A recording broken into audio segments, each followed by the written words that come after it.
ನಮಸ್ತೆ ವೀಕ್ಷಕರೇ, ಆಸ್ಟ್ರೋಬಿಟ್ ಕಾರ್ಯಕ್ರಮಕ್ಕೆ ಸ್ವಾಗತ. ನಾವು ಕಳೆದ ವಿಡಿಯೋಲಿ ಬಿಸ್ನೆಸ್ ಗ್ರೋತ್ ಇರ್ಬೋದು, ಕರಿಯರ್ ಗ್ರೋತ್ ಇರ್ಬೋದು, ಇದ್ರ ಬಗ್ಗೆ ಒಂದಷ್ಟು ವಾಸ್ತು ಸೊಲ್ಯೂಷನ್ಸ್ನ ನಾವು ತಿಳ್ಕೊಂಡ್ವಿ. ಇವತ್ತು ಇನ್ನಷ್ಟು ಇನ್ಫಾರ್ಮೇಷನ್ಸ್ನ ನಮಗೆ ವಾಸ್ತು ಬಗ್ಗೆ ಕೊಡಕ್ಕೆ ಬಂದಿದ್ದಾರೆ ಶ್ರೀಮತಿ ಡಾಕ್ಟರ್ ಸರಸ್ವತಿ ಹರೀಶ್ ಕೊಮ್ಮ ಅವರು. ನಮಸ್ತೆ ಮೇಡಮ್. ನಮಸ್ತೆ. ಸೊ ಇವಾಗ ಸುಮಾರು ಜನ ಸ್ವಂತ ಮನೆಗಳು ಕಟ್ಕೊಳ್ಳೋದಾಗಲಿ ಅಥವಾ ಸ್ವಂತ ಸೈಟ್ ತಗೊಂಡು ಮನೆ ಕಟ್ಟೋದು ತುಂಬ ಟೈಮ್ ಹಿಡಿಯುತ್ತೆ, ಆಮೇಲೆ ಕಾಸ್ಟ್ ಕೂಡ ಜಾಸ್ತಿ ಇರುತ್ತೆ. ಸೊ ಈಸಿಲಿ ಇವಾಗ ಅಪಾರ್ಟ್ಮೆಂಟ್ಸ್ಗೆ ಮೂವ್ ಆಗ್ತಿರ್ತಾರೆ. ಸೊ ತುಂಬ ಜನ ಅಪಾರ್ಟ್ಮೆಂಟ್ಸಲ್ಲೇ ಇರೋದ್ರಿಂದ ಈ ಅಪಾರ್ಟ್ಮೆಂಟ್ಸ್ ಎಲ್ಲರೂ ತುಂಬ ವಾಸ್ತು ಪ್ರಕಾರನೇ ಕಟ್ಟಿರ್ತಾರ, ಅಲ್ಲೇನಾದರೂ ದೋಷಗಳಿರುತ್ತಾ, ಅಥವಾ ಈ ಅಪಾರ್ಟ್ಮೆಂಟ್ಸು ಹೇಗಿದ್ರೆ ನಮಗೆ ಫೇವರಬಲ್ ಆಗಿರುತ್ತೆ? ಓಕೆ, ಆ್ಯಸ್ ಯು ಸೆಡ್, ತುಂಬ ಜನ ಇವಾಗ ಅಪಾರ್ಟ್ಮೆಂಟ್ಸ್ಗೆ ಹೋಗ್ತಾ ಇರ್ತಾರೆ.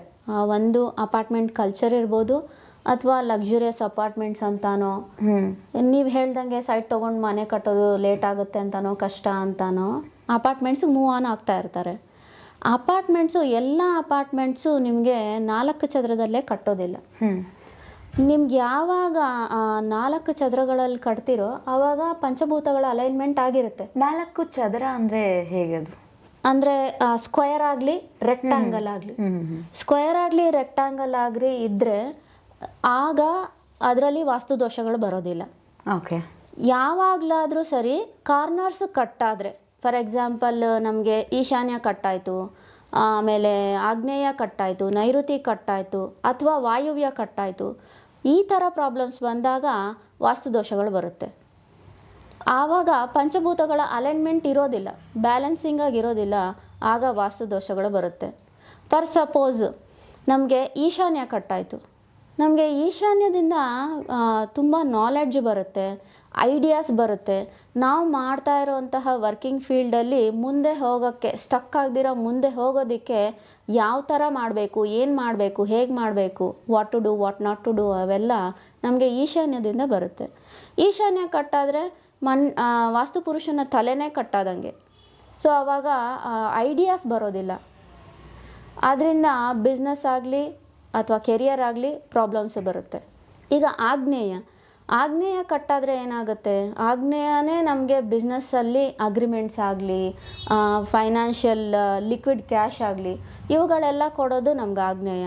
ನಿಮ್ಗೆ ಯಾವಾಗ ಆಗ್ನೇಯ ಕಟ್ಟಾಗುತ್ತೋ ನಿಮ್ಗೆ ಲಿಕ್ವಿಡ್ ಕ್ಯಾಶು ಸ್ಟಾಪ್ ಆಗಿಬಿಡುತ್ತೆ, ಅಗ್ರಿಮೆಂಟ್ಸ್ ಆಗೋದಿಲ್ಲ ಬಿಸ್ನೆಸ್ಸಲ್ಲಿ. ಈ ಥರ ತೊಂದರೆಗಳೆಲ್ಲ ಆಗ್ನೇಯದಿಂದ ಬರುತ್ತೆ. ಮತ್ತು ನೈಋತಿ ಕಟ್ಟಾಯಿತು, ನೈಋತಿ ಬಂದು ಪಿತೃಸ್ಥಾನ, ರಿಲೇಷನ್ಶಿಪ್ ಸ್ಥಾನ. ಮನೆಯಲ್ಲಿ ಫ್ಯಾಮಿಲಿ ಬಾಂಡಿಂಗು ನಾವು ನೋಡಬೇಕಂದ್ರೆ ನೈಋತಿ ಸರಿಯಾಗಿದೆಯಾ ಅಂತ ನೋಡ್ತಾ ಇರ್ತೀವಿ. ಒಂದು ವೇಳೆ ನೈಋತಿ ಭಾಗ ಕಟ್ಟಾದರೆ ಏನಾಗುತ್ತೆ, ಆ ಮನೆಯಲ್ಲಿ ವಾಸ ಮಾಡೋವಂತಹ ಫ್ಯಾಮ್ಲಿಯಲ್ಲಿ ರಿಲೇಷನ್ಶಿಪ್ ಪ್ರಾಬ್ಲಮ್ಸ್ ಬರುತ್ತೆ, ಪಿತೃದೋಷಗಳು ಬರ್ತಾ ಇರುತ್ತೆ. ನೈಋತಿ ಪಿತೃಸ್ಥಾನ ಆಗಿರೋದ್ರಿಂದ ಪಿತೃದೋಷನೂ ಬರುತ್ತೆ. ಆಮೇಲೆ ನಾರ್ತ್ ವೆಸ್ಟ್ ವಾಯುವ್ಯ ಕಟ್ಟಾದರೆ ಆ ಮನೆಯಲ್ಲಿ ವಾಸ ಮಾಡೋರಿಗೆ ಪ್ರೀತಿ ಬಾಂಧವ್ಯ ಇರೋದಿಲ್ಲ, ಒಬ್ರನ್ನೊಬ್ರು ಕಂಡ್ರೆ ಆಗೋದಿಲ್ಲ. ವಾಯುವ್ಯ ಬಂದು ಪ್ರೀತಿಯ ಸಂಕೇತ, ಅಟ್ರಾಕ್ಷನ್ ಕೊಡುತ್ತೆ. ಮನೇಲಿರೋರ ಮಧ್ಯ ಅಟ್ರಾಕ್ಷನ್ ಬೆಳೆಸೋದು ವಾಯುವ್ಯ ಸ್ಥಾನನೇ. ಆ ವಾಯುವ್ಯ ದಿಕ್ಕು ಕಟ್ಟಾಗೋದ್ರಿಂದ ಮನೇಲಿರೋರ ಮಧ್ಯದಲ್ಲಿ ಪ್ರೀತಿ ಇರೋದಿಲ್ಲ, ಒಂದು ಹಾರ್ಮೋನಿ ಇರೋದಿಲ್ಲ. ಯಾವಾಗ ನೋಡಿದ್ರು ಜಗಳಗಳು, ಈ ಥರ ಮನೆಯಲ್ಲಿ ಪ್ರಾಬ್ಲಮ್ಸ್ ಬರೋದು. ಪ್ರೀತಿಯಿಂದ ಏನು ಮಾಡ್ಕೊಳ್ಳೋದೇ ಇಲ್ಲ ಅವರು. ಅಂದರೆ ಆ ಒಂದು ಜಾಗಗಳು ಅಲೈನ್ಮೆಂಟ್ ಸರಿ ಇಲ್ಲದೆ ಇದ್ದಾಗ ಅದು ಆ ಥರ ಇರೋದಕ್ಕೆ ಬಿಡೋದಿಲ್ಲ, ಎಫೆಕ್ಟ್. ಎಕ್ಸಾಕ್ಟ್ಲಿ. ಯಾವ ಕೋಣೆ ಕಟ್ಟಾಗಿದೆಯೋ ಆ ಕೋಣೆಗೆ ಸಂಬಂಧಪಟ್ಟಿರುವಂತಹ ವಾಸ್ತು ದೋಷಗಳು ಬರುತ್ತೆ. ನಾನು ಆಗಲೇ ಹೇಳ್ದಂಗೆ ಒಂದೊಂದು ಡೈರೆಕ್ಷನ್ನು ಒಂದೊಂದಕ್ಕೆ ಅಧಿಪತಿ, ಅಥವಾ ಒಂದೊಂದು ಡೈರೆಕ್ಷನ್ನಿಂದ ಒಂದೊಂದು ಲಾಭ ಬರುತ್ತೆ ಅಂತ ಅಂದ್ಕೊಳ್ಳಿ ಸಿಂಪಲ್ ಆಗಿ. ಆ ಲಾಭಗಳು ನಮಗಿರೋದಿಲ್ಲ, ಈ ಥರ ಪ್ರಾಬ್ಲಮ್ಸ್ ಬರ್ತಾ ಇರುತ್ತೆ. ಅಷ್ಟೇ ಅಲ್ದಿರ, ನಾನು ಮೊದಲೇ ತಿಳಿಸ್ದಂಗೆ ಒಂದು ಡೈರೆಕ್ಷನ್ನು ನಮಗೆ ನಾರ್ತ್ ಅಂದರೆ ನಾರ್ತ್ ಎಕ್ಸಾಕ್ಟ್ ಹಿಂಗೆ ಬರೋದಿಲ್ಲ, ಹಿಂಗೂ ನಾರ್ತ್ ಬರ್ಬೋದು, ಹಿಂಗೂ ನಾರ್ತ್ ಬರ್ಬೋದು. ಫಾರ್ ಸಪೋಸ್ ಅಲ್ಲಿ ಕಟ್ಟಾಗಿಲ್ಲ, ಆ ಕಾರ್ನರ್ ಕಟ್ಟಾಗಿಲ್ಲ, ಇಲ್ಲಿ ಸ್ವಲ್ಪ ಬೆಳೆದು ಇಲ್ಲಿ ಕಟ್ಟಾಗಿದೆ, ಇದೇ ನಾರ್ತಿಗೆ ಬಂತು, ಆಗೇನು ನಾರ್ತ್ ಇಲ್ಲಿ ಕಟ್ಟಾದಂಗೆ. ಅಥವಾ ವೆಸ್ಟ್ ಬಂತು, ವೆಸ್ಟ್ ಕಟ್ಟಾದರೆ ಏನು, ವೆಸ್ಟ್ ಕಟ್ಟಾದರೆ ನಿಮಗೆ ಮ್ಯಾನಿಫೆಸ್ಟೇಷನ್ನೇ ಆಗೋದಿಲ್ಲ, ನಿಮಗೆ ಲಾಭ ಅನ್ನೋದು ಪರಿಪೂರ್ಣವಾಗಿ ಬರೋದೇ ಇಲ್ಲ. ಓಕೆ, ಅಂದರೆ ನಾವು ಏನು ಅಂದ್ಕೊಂಡ್ರೂ ಆ ಕೆಲಸಗಳು ಕೈ ಹಿಡಿಯಲ್ಲ. ಇಲ್ಲ.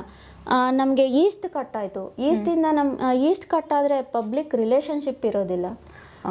ನಿಮಗೆ ಫ್ಯಾಮಿಲಿ ಸಂಬಂಧಗಳು, ರಿಲೇಷನ್ಶಿಪ್ಪು ಅಂದರೆ ಹೊರಗಡೆ ಸಂಬಂಧಗಳು, ಅತ್ತೆ ಮಾವ ಚಿಕ್ಕಮ್ಮ ಚಿಕ್ಕಪ್ಪ ಈ ಥರ ಸಂಬಂಧಗಳು ನೋಡೋದು ಈಸ್ಟ್ ಕಡೆಯಿಂದಾನೆ.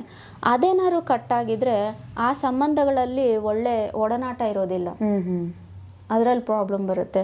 ಪರ್ ಸಪೋಸ್ ಸೌತ್ ಕಟ್ಟಾಯಿತು, ದಕ್ಷಿಣ ಕಟ್ಟಾಯಿತು. ದಕ್ಷಿಣ ಕಟ್ಟಾದರೆ ನೀವು ಏನೇ ಮಾಡಿ ನಿಮ್ಮ ಲೈಫಲ್ಲಿ ರೆಕಗ್ನೈಸೇಷನ್ನೇ ಇರೋದಿಲ್ಲ. ನೀವು ಎಷ್ಟೇ ಹಾರ್ಡ್ ವರ್ಕ್ ಮಾಡಿ, ಯಾವ ಕೆಲಸ ಆದರೂ ಮಾಡ್ತಾ ಇರಲಿ, ಎಷ್ಟೇ ಹಾರ್ಡ್ ವರ್ಕ್ ಮಾಡ್ತಾ ಇರಲಿ, ನಿಮ್ಗೆ ರೆಕಗ್ನೈಸೇಷನ್ ಬರೋಕ್ಕೆ ಸಾಧ್ಯ ಇಲ್ಲ. ರೆಕಗ್ನೈಸೇಷನ್ ಝೋನ್ ಡೈರೆಕ್ಷನ್ನೇ ಸೌತು. ಓಕೆ, ಸೊ ಇವಾಗ ಪಾಸಿಬಲ್ ಆಗಲಿಲ್ಲ ಅಂತ ಅಂದ್ಕೊಳ್ಳಿ, ಸೊ ಆವಾಗ ಏನು ರೆಮಿಡಿ ತೊಗೋಬೋದು ನೀವು ಅಪಾರ್ಟ್ಮೆಂಟಲ್ಲಿ ಇರಬೇಕಾದ್ರೆ? ನಿಮಗೆ ಯಾವಾಗಾರು ಅಪಾರ್ಟ್ಮೆಂಟ್ಸ್ ಕಟ್ಸಿದೆ ಅಂತ ಗೊತ್ತಾದರೆ ಆ ದಿಶೆ, ಆ ಡೈರೆಕ್ಷನ್ನು ಬೆಳೆಯೋದಕ್ಕೆ ರೆಮಿಡೀಸ್ ಏನು ಮಾಡ್ತಾರೆ ಅಂದರೆ, ಒಂದು ಫಸ್ಟ್ ಮಿರರ್ ಇಡ್ಬೋದು, ಪಿರಮಿಡ್ ಪ್ಲೇಸ್ಮೆಂಟ್ ಮಾಡ್ಬೋದು, ಕಲರ್ ಥೆರಪಿ ಮಾಡ್ಬೋದು. ಈ ಥರ ಎಲ್ಲ ಮಾಡೋದ್ರಿಂದ ಯಾವ್ಯಾವ ಡೈರೆಕ್ಷನ್ ಕಟ್ಟಾಗಿದೆಯೋ ಆ ಡೈರೆಕ್ಷನ್ಗೆ ಮಿರರ್ಸ್ ಇಡಬೇಕು. ಇವಾಗ ನಾರ್ತ್ ಡೈರೆಕ್ಷನ್ ಕಟ್ಟಾಗಿದೆ, ಅಲ್ಲಿ ಸರ್ಕ್ಯುಲರ್ ಮಿರರ್ ಇಡಬೇಕು. ಈಸ್ಟ್ ಡೈರೆಕ್ಷನ್ ಕಟ್ಟಾಗಿದೆ, ಅಲ್ಲಿ ರೆಕ್ಟ್ಯಾಂಗಲ್ ಮಿರರ್ ಇಡಬೇಕು. ಸೌತ್ ಕಟ್ಟಾದರೆ ಅಲ್ಲಿ ಟ್ರಯಾಂಗಲ್ ಮಿರರ್ ಇಡಬೇಕು. ವೆಸ್ಟ್ ಆದರೆ ನಿಮಗೆ ಸ್ಕ್ವೇರ್ ಮಿರರ್ಸ್ ಇಡಬೇಕು. ಯಾಕೆ ಒಂದೊಂದು ದಿಕ್ಕುಗಳಿಗೆ ಒಂದೊಂದು ರೀತಿಯ ಮಿರರ್ಸು?